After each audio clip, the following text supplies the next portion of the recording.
Okay, cleaning up the grade center is never very fun, but it is probably the most significant cause of consternation among students is when they don't have a clean grade center. They really don't understand what's going on.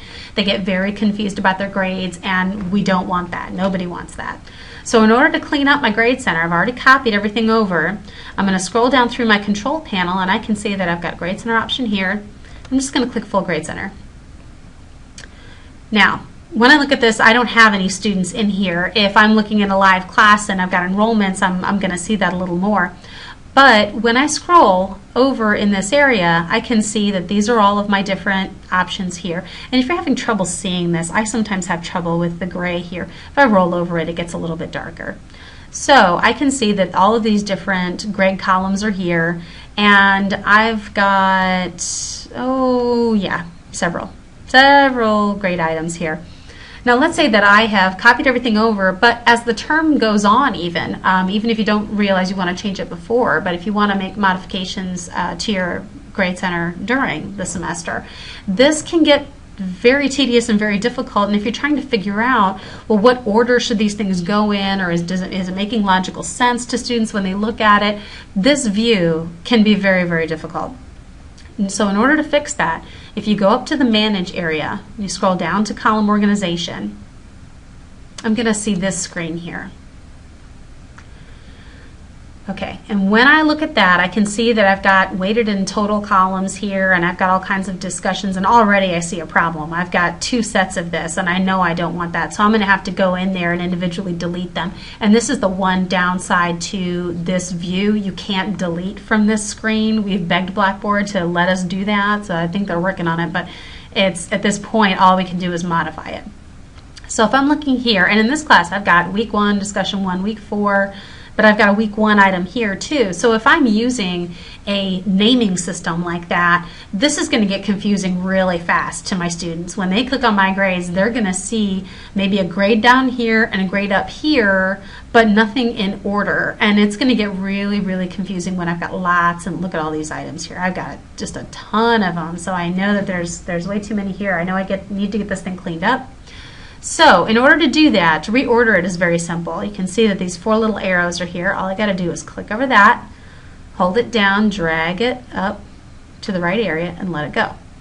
And then I can get that very easily moved from one area to the next. I can also see here that I've got a listing of points possible, the date that the item was created, and a due date. And you can see that there are several that don't have a date.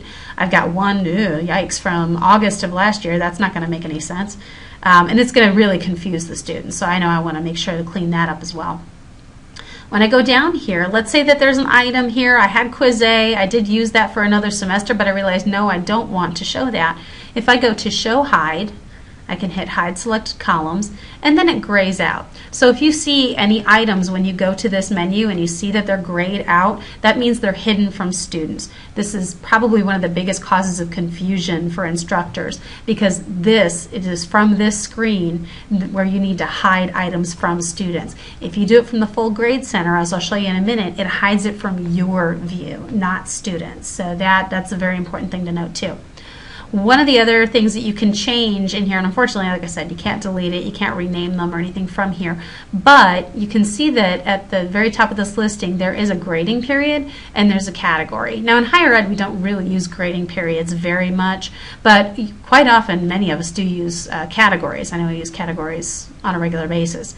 Now, if I realize that something is listed here as a survey, well, survey isn't actually a part of my grade when I look at this with the syllabus. That's actually an assignment. So I can go ahead and click on there. I can roll over this area that says Change Category To, and let's say I know that according to my syllabus that falls under assignment. Click on that, and then it goes ahead and changes that. If you do use grading periods, you can roll over Change Grading Period To. You do have to have grading periods set up in order to access that. So you can see that I've got all of these categories set up in my class. Some are defaults, some are ones that I've individually created, and I can always show you how to do that if you don't know how. But then I can make that change from here. When I'm all done, I need to hit Submit, and then I'll be able to see, all of those changes in there. All right. Now, in order to delete a column. If I did realize that there was something in there and I just don't need it anymore, I can just click on the drop down menu here. Now you can see that if I need to change anything just about that individual item, I need to change the name or the point value, the things I couldn't change in the manage column.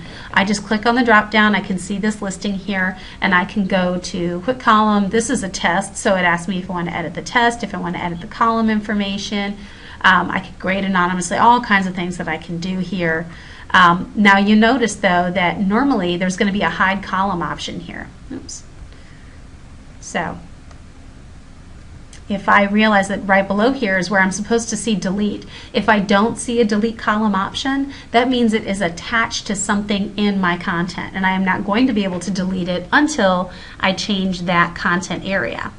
So if I look around here, let's see if I can find something that gives me an option. Nope, that's attached. I think because of the way that mine is structured, almost all of them are attached. Okay, here's one. Now, if it's detached and it's not associated with a content item, I can click delete column. It says, are you sure? I can click OK, and then that's fine, it goes away.